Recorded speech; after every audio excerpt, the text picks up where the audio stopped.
Okay, we're going to use some notes and get some notes for 2A, which is dealing with two specific triangles, isosceles and equilateral. So our main idea is just to get the parts and some of the vocabulary associated with isosceles triangles. If you remember, isosceles triangles are triangles that have two equal sides. Those two sides that are equal or congruent are called the legs. So in this case, you can see this one is marked with a one tick and one tick. Those two would be called the legs. The angles where those legs intersect, that means this angle here, in this case angle B, is called the vertex angle.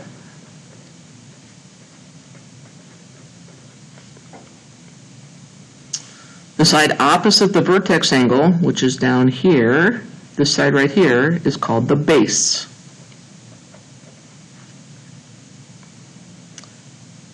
And the angles along the base, which is down here, angle 2 and angle 3, okay, wait for it, it's kind of a weird word that they're using for the angles along the base angles.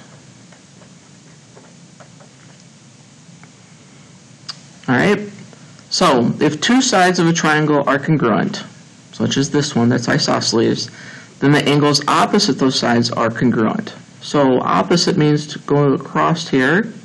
Angle 2 and angle 3 are going to be equal. So in this case, because AB equals BC, then we know angle 2 equals angle 3. So this is going to always be the case with an isosceles triangle where I know two sides are equal, then I'll know that the two angles opposite them are also equal. So that in this case it would be 2 and 3, which if you remember, those are called the base angles. So the base angles are going to be equal. And the converse is just the reverse of that. Two angles of a triangle are congruent.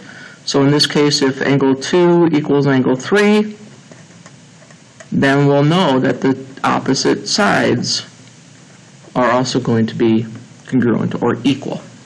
Okay, so if I have two sides equal, I'm going to have two angles equal. If I have two angles equal, I'm going to have two sides equal. So let's see how this is going to be used here. So going back to what we learned in a previous lesson, that the three angles of a triangle have to total 180. When I'm looking at a picture like this, they only give me this one angle, but I see these two sides are equal. So the angles opposite them are also going to be equal. So that would mean angle J right here has to be 68.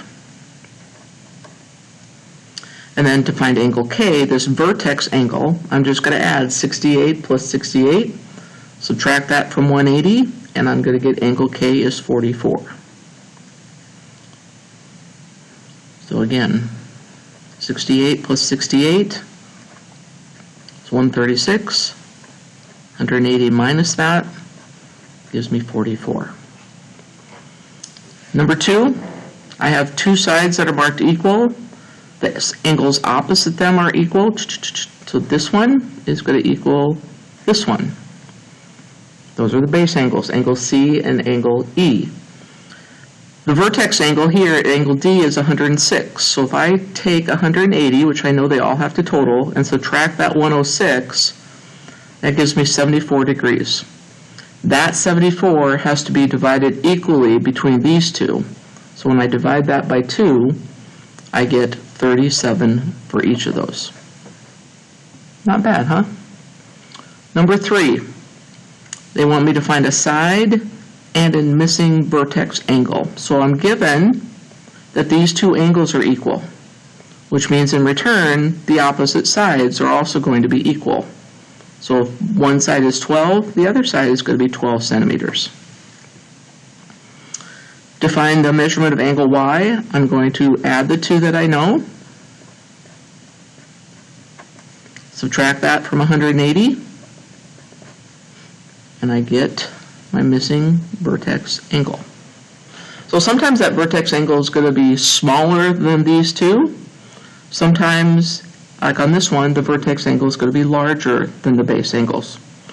All of this work right here, you can easily do on a calculator. I'm just showing it for notes purposes. Number 4, So they want me to find the value of each variable, which in this case is x. So I'm going to use the idea of what we learned up above here. These two sides are equal, so that means the base angles are equal. So that means 8x minus 30 is going to equal 5x plus 9. Okay, so then you go about solving that thing.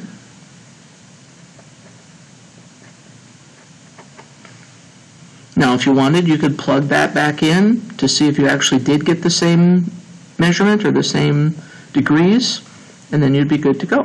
But in the directions I just said, find the value of the variable, so I am finished with that one.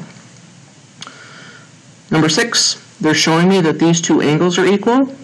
That means the opposite sides are going to be equal. So my equation that I'm going to write is showing that those two sides are equal.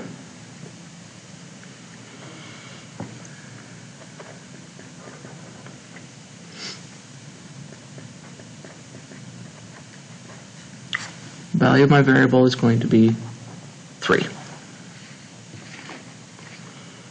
Okay, let's stop there and we'll get the rest in the next part.